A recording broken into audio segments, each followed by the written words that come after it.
दोस्तों आप सभी का फिर से स्वागत करता हूं आपके अपने YouTube चैनल सीखो इंग्लिश में। अगर आप इंग्लिश में बहुत कमज़ोर हैं, इंग्लिश ना तो पढ़ पाते हैं ना लिख पाते हैं, यहाँ तक कि दोस्तों इंग्लिश में छोटे छोटे वर्ड्स भी पढ़ने में आपको प्रॉब्लम होती है, तो बिल्कुल भी घबराने की आपको ज़रूरत नहीं है। दोस्तों आज मैं आपको बिल्कुल शुरू से इंग्लिश सिखाऊंगा, एकदम ज़ीरो से, जिससे आपको इंग्लिश पढ़ना लिखना आ सके और यहाँ तक कि दोस्तों आप इंग्लिश में बात भी कर सकें।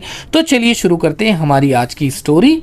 आज मैं स्टोरी लेकर के आया दोस्तों, जिसका टॉपिक है कहानी 3 सवालों की, जो कि बहुत इंटरेस्टिंग स्टोरी है और बहुत कुछ सीखेंगे आप इस स्टोरी से।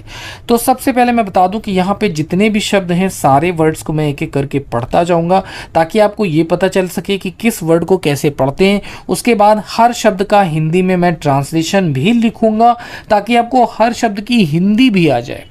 और इसके साथ साथ दोस्तों जो ग्रामेटिकल स्ट्रक्चर्स होंगे उनको भी एक्सप्लेन करता चलूंगा, ताकि कभी भी आप इंग्लिश में बात करना चाहें या कोई बुक पढ़ना चाहें तो उसे अच्छे से समझ सकें। तो चलिए शुरू करते हैं हमारा आज का वीडियो। तो कहानी 3 सवालों की story. Once there was a wise king. Once यानी एक बार, वंस का मतलब क्या होता है? एक बार। देयर वॉज, देयर क्या है? इंट्रोडक्टरी वर्ड है, तो यहाँ पे आपको कुछ नहीं करना है। वॉज यानी था। अच्छा, ये कहाँ पर होता है? जहाँ पे सब्जेक्ट थोड़ा कम क्लियर हो वहाँ पर हम इंट्रोडक्टरी वर्ड का यूज़ करते हैं दोस्तों, और इंट्रोडक्टरी वर्ड वहीं आएगा जहाँ पर सब्जेक्ट ना क्लियर हो। ठीक है, आई होप कि आपको समझ में आ गई बात। तो चलिए आगे बढ़ते हैं। तो वंस देयर वॉज, एक बार था एक वाइस। वाइस का मतलब बुद्धिमान। वाइस मीन्स क्या होता है? बुद्धिमान। किंग यानी राजा। तो एक बार एक बुद्धिमान राजा था। Who wanted to find answers. Who यानी कि जो। अब देखिए दोस्तों, हु का मतलब तो कौन होता है? नॉर्मली हु का मतलब होता है कौन, लेकिन सेंटेंस के बीच में अगर हु आ रहा है तो उसका मीनिंग जो बनेगा। वॉन्टेड, वॉन्टेड का मतलब चाहता था, जो चाहता था। टू फाइंड, टू यानी को, फाइंड का मतलब ढूंढना, तो वो ढूंढना चाहता था। आंसर्स, आंसर्स यानी उत्तर, उत्तर या जवाब, इसको जवाब भी कह सकते हैं। To 3 important questions. किसका? 2 यानी का, 3 यानी 3, इम्पॉर्टेंट महत्वपूर्ण, 3 महत्वपूर्ण सवालों का। ठीक है ना, 3 महत्वपूर्ण सवालों का जवाब वो चाहता था। तो एक बहुत बुद्धिमान राजा था जो ये चाहता था कि वो उत्तर ढूंढे 3 बहुत ही महत्वपूर्ण सवालों का। अब वो सवाल क्या है दोस्तों? देखिए, ध्यान से सुनिए और देखिए क्या आपको सीखने को मिलता है स्टोरी से कि what is the most important time. What, what यानी क्या, इज है, द मोस्ट यानी सबसे, इम्पॉर्टेंट महत्वपूर्ण, कि सबसे महत्वपूर्ण समय क्या है, यानी सबसे महत्वपूर्ण समय कौन सा है। ठीक है, तो समय कौन सा सबसे अधिक महत्वपूर्ण है, पहला सवाल है। याद रखिएगा जितने भी सवाल हैं।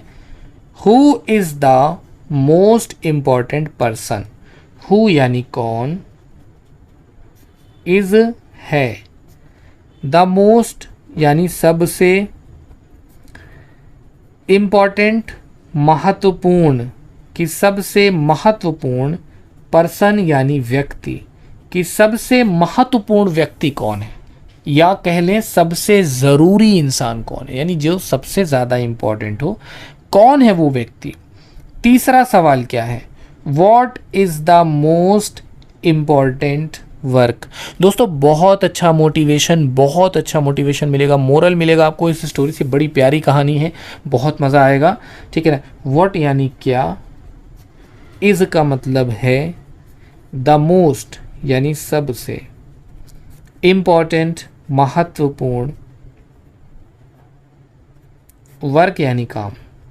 तो सबसे महत्वपूर्ण काम क्या है? तो 3 सवाल हो गए।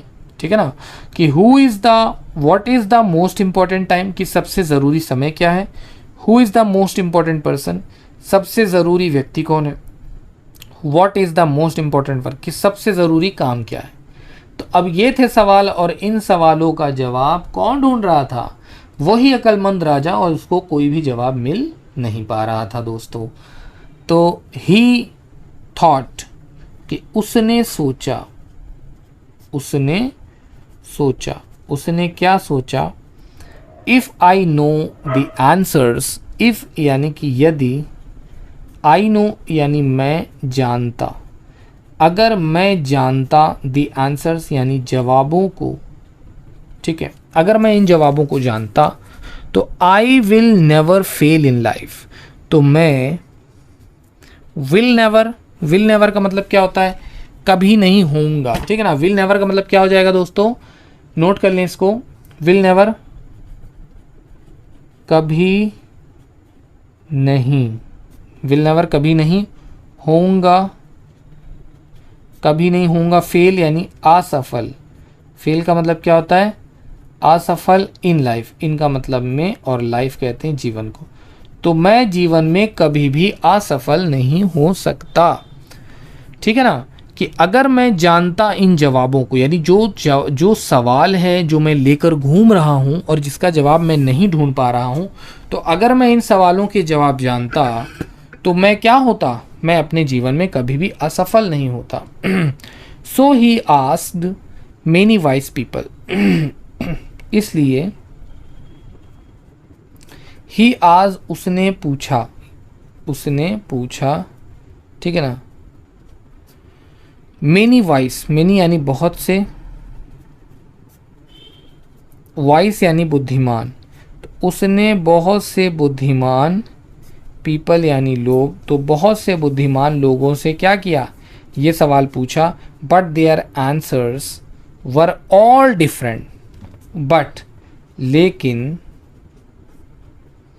देयर यानी उनके, आंसर्स का मतलब होता है जवाब या उत्तर, लेकिन उनके जो जवाब होते, वर का मतलब क्या हो जाएगा दोस्तों? वर का मतलब थे, वर मीन्स क्या हो जाएगा? थे। वर का मतलब थे, ऑल यानी सब, डिफरेंट अलग अलग। तो जितने भी लोग जवाब देते सब अलग अलग, मतलब कि अपनी क्षमता, अपनी बुद्धि के अनुसार सब अलग अलग जवाब देते, और जिससे जो किंग था, जो राजा था, वो सेटिस्फाइड नहीं होता। देखिए भाई, 3 ठो कॉमन से क्वेश्चन है। अब हमारे लिए कॉमन लग रहा है, लेकिन वो अपने आप में बहुत ही जटिल क्वेश्चन है। ध्यान से देखिएगा कि जब उसने पूछा बहुत सारे बुद्धिमान लोगों से, तो क्या जवाब आया? जो जवाब आया उससे वो जो राजा था वो सेटिस्फाइड नहीं हो पाया, यानी वो संतुष्ट नहीं हुआ जवाब से। The king was not satisfied, king यानी कि राजा, वॉज मीन्स था, नॉट का मतलब नहीं, सेटिस्फाइड का मतलब संतुष्ट। तो राजा जो था वो संतुष्ट नहीं था। One day he went to a saint, one day यानी एक दिन, एक दिन क्या होता है? ही वेंट, वह गया, टू यानी को, अ सेंट एक संत, एक संत के पास। तो one day he went to a saint, एक दिन वो संत के पास गया, यानी कि एक जो है होते नहीं संत महात्मा ऐसे कुछ, तो वो संत के पास गया। Who lived in the forest, who यानी जो, लिव्ड का मतलब रहते थे,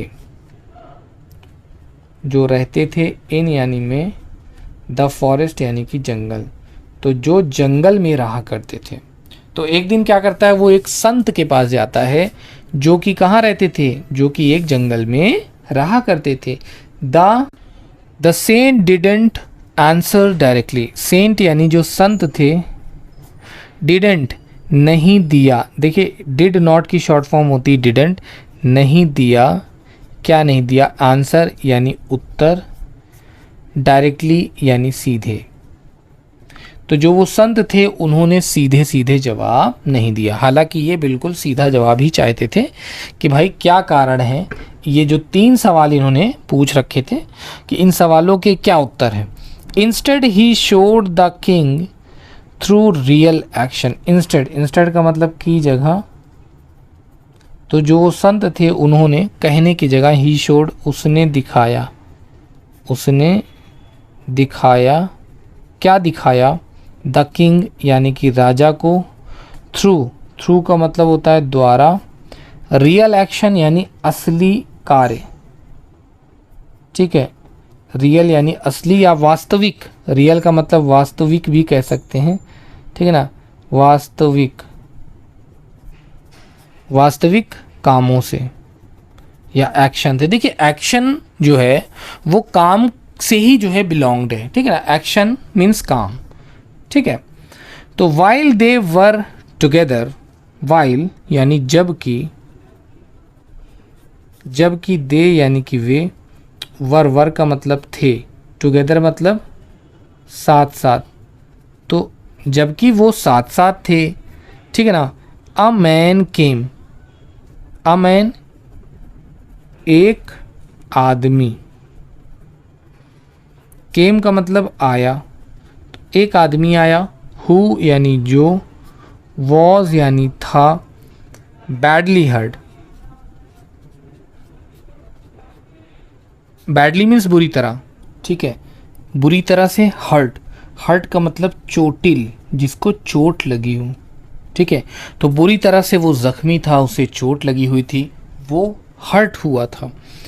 the king helped him and showed his saved his life, the king यानी जो राजा थे, हेल्प्ड, हेल्प्ड का मतलब मदद की, तो राजा ने मदद की, हिम यानी उसकी, राजा ने उसकी मदद की, एंड और सेव्ड, देखिए सेव का मतलब होता है बचाना, और सेव्ड का मतलब बचा लिया, राजा ने बचा लिया, बचा लिया, हिज लाइफ उसका जीवन, उसका जीवन, तो राजा ने उसका जीवन बचा लिया या उसकी लाइफ बचा ली, ठीक है ना। तो राजा ने क्या किया, एक आदमी आया, वो दोनों साथ ही थे कि अचानक से एक आदमी आता है जिसको बहुत चोट लगी हुई है, जो बहुत ज़ख्मी है, तो राजा ने क्या किया, राजा ने उसकी मदद की और उसे बचा लिया। अब जो है सेंट जो है अब बोले, लेटर यानी बाद में, द सेंट यानी जो संत थे, जो संत थे, सेड, सेड का मतलब बोले या कहे, तो संत ने बोला, संत ने क्या बोला, now I will answer, now यानी अब, आई विल आंसर मैं जवाब दूंगा। देखिए विल का यूज़ हम कहाँ पर करते हैं, जब हमें कोई बात भविष्य में कहनी होती है तो वहाँ पर हम विल का यूज़ करते हैं दोस्तों, कि आई विल आंसर कि मैं जवाब दूंगा, मैं जवाब दूंगा, ठीक है। मैं पूरा मिला करके लिख दिया हूँ, इसलिए अब आप कहें कि आंसर का मतलब दूंगा लिखे हैं सर, तो ऐसा नहीं है, क्योंकि मैंने पूरा मिला करके लिखा कि नाउ आई विल आंसर, कि अब मैं जवाब दूंगा, कि जो तुम सवाल लेकर के आए थे, 3 क्वेश्चन लेकर के आए थे, तो हम उन तीनों को मैं जवाब दूंगा। The most important time is now, कि जो सबसे, मोस्ट यानी सबसे, इम्पॉर्टेंट का मतलब महत्वपूर्ण, कि सबसे महत्वपूर्ण जो समय है, टाइम यानी समय है, इज़ नाउ, इज़ का मतलब है नाउ यानी अभी, जो अभी का समय है वो सबसे ज़्यादा महत्वपूर्ण है, सबसे ज़्यादा ज़रूरी है। तो अगर आप ज़रूरी समय की बात कर रहे थे तो पहला सवाल तो आपका यही था कि सबसे महत्वपूर्ण समय कौन सा है, यानी सबसे ज़रूरी टाइम कौन सा है, तो सबसे ज़रूरी, सबसे महत्वपूर्ण टाइम ये है अभी का, कि जो आपने काम किया है ये। The most important person is, the most यानी सबसे, इम्पॉर्टेंट महत्वपूर्ण, इम्पॉर्टेंट मीन्स क्या होता है, महत्वपूर्ण, कि सबसे महत्वपूर्ण व्यक्ति, पूछा था ना कि सबसे महत्वपूर्ण व्यक्ति कौन है, इज़ है, द वन वो, with help right now, with यानी साथ या जिसकी आपने मदद की, यू राइट नाउ, यू यानी आप, राइट नाउ, ठीक है ना, यानी हैं, नाउ यानी अभी, अभी अभी।